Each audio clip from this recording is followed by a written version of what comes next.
আয়ারল্যান্ডের সাথে তৃতীয় টি-টোয়েন্টিতে বাংলাদেশের ৮ উইকেটের বড় ব্যবধানে জয়লাভ করেছে। পুরো ম্যাচে যেভাবে ডমিনেটিং পারফরমেন্স করেছে, আধিপত্যটা বিস্তার রেখেছে, ম্যাচের প্রত্যেকটা পরতে পরতে যেভাবে আয়ারল্যান্ডকে চেপে ধরেছে বাংলাদেশ, বোলিং ব্যাটিং দুই ডিপার্টমেন্ট দিক থেকে, সত্যি আয়ারল্যান্ড এবং বাংলাদেশের ক্রিকেটের যে মান সেটা কিন্তু তৃতীয় টি-টোয়েন্টিতে বাংলাদেশ পরিষ্কার করে দিয়েছে। কিন্তু প্রথম টি-টোয়েন্টিতে যেভাবে বাংলাদেশ ৩৯ রানে হেরে গিয়েছে ১৮২ রান ফেস করতে গিয়ে, তারপরে যদি আমরা দেখি দ্বিতীয় টি-টোয়েন্টিতে যেভাবে বাংলাদেশ ম্যাচটা সহজ করে নিয়েছে, ২৯ বলে ৩২ রান প্রয়োজন ছিল ৩৩ রানের মতো, সেখান থেকে বাংলাদেশ পরপর ২ উইকেট হারিয়ে তৌহিদ হৃদয় এবং নুর হাসান সোহান যেভাবে ম্যাচটাকে সহজ থেকে কঠিন অবস্থায় নিয়ে গিয়ে ম্যাচটা এক প্রকার হারার মতো অবস্থায় চলে গিয়েছিল, সেখান থেকে মোহাম্মদ সাইফুদ্দিনের সেই ৮ বলে ১৬ রানের ইনিংসে কিন্তু ম্যাচটা বাংলাদেশ জয়লাভ করে এবং সমতায় ফিরে তৃতীয় টি-টোয়েন্টিতে বাংলাদেশ কিন্তু পুরো আয়ারল্যান্ডকে উড়িয়ে দিয়েছে। কংগ্রাচুলেশন বাংলাদেশ।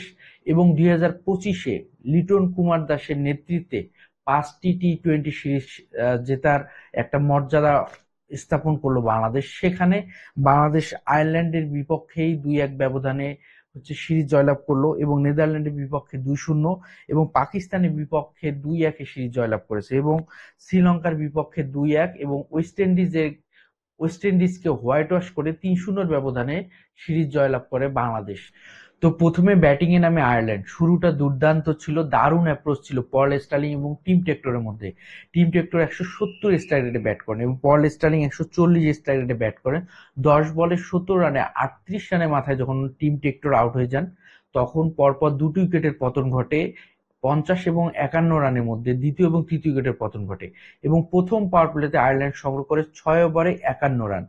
তারপরে আয়ারল্যান্ড অনেকটা ব্যাটিং চাপে পড়ে, ধরতে গেলে আপনার ৬৬ রানে চতুর্থ, ৭৩ রানে পঞ্চম এবং ৯৩ রানে ষষ্ঠ উইকেটের পতন ঘটে এবং রিশাদ ৩টি উইকেট, মুস্তাফিজ ৩টি উইকেট নেন। রিশাদ দুর্দান্ত বোলিং করেছেন, ২৪-এ হাইয়েস্ট উইকেট টেকার টি-টোয়েন্টিতে এবং ২৫-এ এসেও হাইয়েস্ট উইকেট টেকার টি-টোয়েন্টিতে হলেন রিশাদ হোসেন। ২৫ ম্যাচ খেলে ৩৩ উইকেট নিয়েছেন রিশাদ এবং আজকে ৩টি উইকেট নিয়েছেন গুরুত্বপূর্ণ, পল স্টার্লিং এর মতো বিধ্বংসী ব্যাটিং এর উইকেট, কার্টিস ক্যাম্পারের উইকেট এবং ডিলানির উইকেট। এখানে ৩টি উইকেটের মধ্যে রিশাদের ২টি ছিল অসাধারণ গুগলি বলে তিনি উইকেট ২টি নিয়েছেন।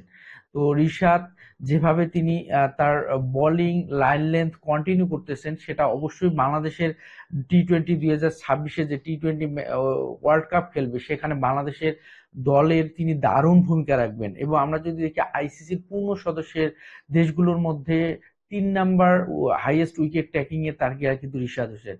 প্রথমে মোহাম্মদ নেওয়াজ ২৬ ম্যাচে ৩৬ উইকেট এবং নিউজিল্যান্ডের ডাফি তিনি নিয়েছেন ২১ ম্যাচে ৩৫ উইকেট এবং রিশাদ ২৫ ম্যাচে ৩৩ উইকেট। তো দুর্দান্ত ফর্মে আছেন রিশাদ এবং এখানে যদি আমরা দেখি মাহেদি নিয়েছেন ৪ ওভারে ২৪ রানে ১ উইকেট এবং মুস্তাফিজ দুর্দান্ত ইকোনমিক্যাল বল করেছেন ৩ ওভারে ১১ রান দিয়ে ৩ উইকেট এবং ৯৩ রানের মধ্যে ৬ উইকেট যখন হারিয়ে বসে আয়ারল্যান্ড, তেমন কিছু আর ট্যালেন্টাররা করতে পারেনি, ১১৭ রানে গুটিয়ে যায়।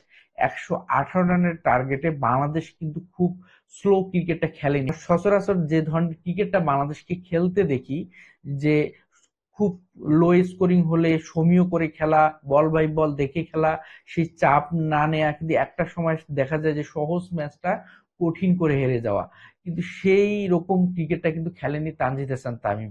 শুরু থেকে অ্যাটাকিং ক্রিকেট খেলেছে, ৩৬ বলে ৫৫ রানে একটা ইনিংস খেলেছে এবং ১৫২ স্ট্রাইক রেটে ব্যাট করেছে এবং আজকে যদিও ইমনের পরিবর্তে সাইফ হাসানকে ৪ নাম্বার পজিশন থেকে ওপেনিং এ ব্যাটিং এ নামানো হয়। সাইফ ১৪ বলে ১৯ রান করেছে, শুরুটা দারুণ করেছিল কিন্তু সাইফ এবং লিটন কুমার দাস বেশিক্ষণ টিকতে পারেনি, ৬ বলে ৭ রান করে আউট হয়েছে। কিন্তু তানজিদ হাসান তামিম এবং পারভেজ হোসেন ইমন ২৬ বলে ৩৩ রান করেছে, দুজনে মিলে কিন্তু বাংলাদেশের জয়টা নিশ্চিত করেছে এবং বাংলাদেশ ২ উইকেট হারিয়ে ১১৮ রান সংগ্রহ করেছে, ৮ উইকেট একটা জয় তুলে নিয়েছে।